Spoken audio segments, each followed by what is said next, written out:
The fourth and final face of this mature masculine archetypal Triforce is the king. The king archetype is inclusive of every mature masculine archetype, which we have previously discussed. So the king kind of integrates all of the other mature archetypal energies of the masculine.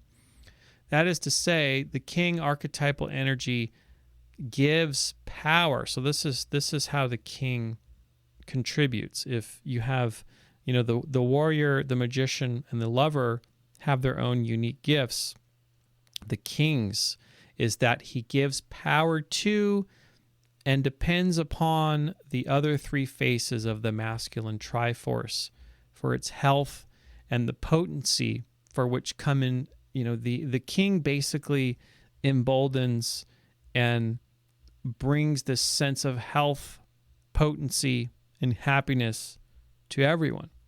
The king archetypal energy is akin to the sun. It radiates outward the life-giving illumination, warmth, and overall sense of wellness throughout the land and all who are under its influence. The king archetype is the firm yet gentle protector of the realm, sacrificing self for other.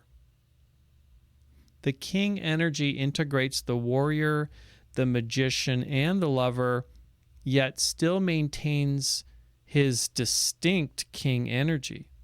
The king recognizes the talents and accomplishments of others, encouraging betterment and prosperity for all with his sphere of influence. The king leads by example and does not tolerate injustice, right? So the king doesn't make others fight his wars. The king fights his own wars. The king humbly treats the righteous and good as fellow nobles, and the wicked are met with swift and overwhelming fury. The immature prince is the lower positive aspect of the king, which is analogous to the relationship between the hero and the warrior, of course. The active lesser element of the prince is the dictator. The dictator is the young princely child who expects his every whim and tantrum to be met to his satisfaction, although he is never satisfied. The snowflake is the passive lesser element of the prince. The snowflake is the perpetual victim.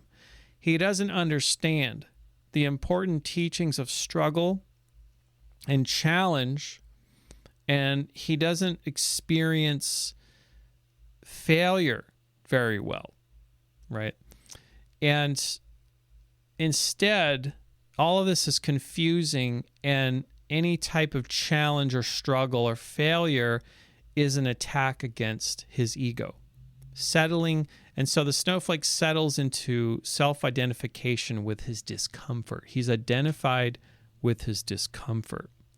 The snowflake expects the entire world to cater to his particular sensitivities, instead of enduring the struggles required to graduate from them, right? Because you have to go through the struggles and the challenges and integrate some of that shadow in order for the prince to become the king, of course, right?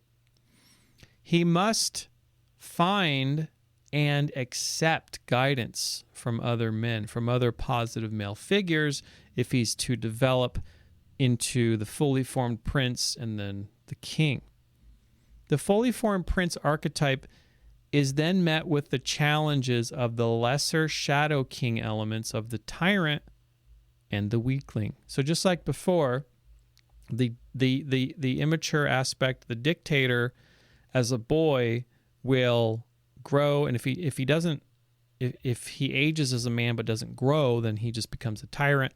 And the snowflake, if the snowflake doesn't grow, then later on in life, when he becomes at least in age and technically a man, he becomes the weakling, lesser king archetype. And of course, the prince must vanquish any remaining shadow elements within himself, at least the ones that when they appear he must vanquish. They will keep appearing. But he must vanquish those elements if he is to actualize the fully formed king archetype. Of all fictional male characters in recent memory who embody the four faces of the primary masculine archetypal energies, few could represent them as well as the King of the North, Jon Snow. Our hero Link has some growing to do if he wants to reach the fully formed male archetype of the king, the warrior, the magician, and the lover. To say someone is a hero doesn't describe the full and mature masculine psyche. What happens many years ago, or I should actually back up and say, what would happen to the hero after he's done slaying the dragon? The hero rescues the princess, but he remains the hero, and maybe he marries the princess, but he's still the hero. He hasn't grown into the king. The hero essentially would be miserable. The hero needs to be on a quest. The hero isn't ready to settle down. So if the hero grows into the archetype of the warrior, that's essentially a symbolic settling down psychologically as well as just settling down in your life in general.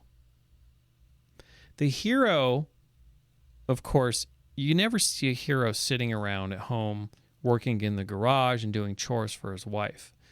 The hero's job is to go out there looking for the next adventure. And at some point through the hero's quest, a shift occurs and the king emerges. So how does this happen? The hero at this point must sacrifice a side of himself or dies symbolically so that the king may be born. The king's energy is that which serves as the guardian of the realm, of course, and those within his sphere of influence depend upon really a lot of their well-being is through a good king.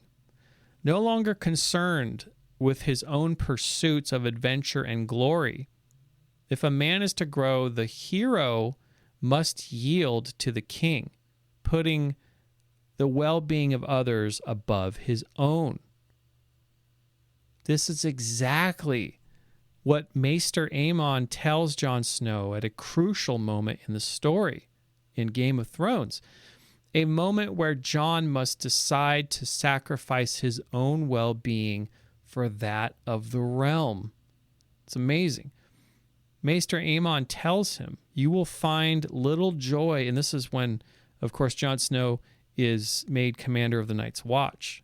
And Maester Aemon tells him, you will find little joy in your command, but with luck, you will find a strength to do what needs to be done. And then he tells him, kill the boy, Jon Snow. Winter is almost upon us. Kill the boy and let the man be born. Right? So Maester Aemon is telling him right there. He's telling him exactly what he needs to do. Joy is how the hero orients himself with the world. And the strength to do what needs to be done is how the king orients himself in the world. Right? Because the king is the protector. The hero, as the immature archetype, is the adventurer. Killing the boy is a recognition that the hero, with his self-serving pursuits of joy, must be sacrificed in order to protect the realm. Jon Snow cannot have both. He must decide, just like every man must decide. Remember the Japanese phoenix that was mentioned at the beginning of this presentation? The symbol of the phoenix can be found throughout much of the world's esoteric traditions.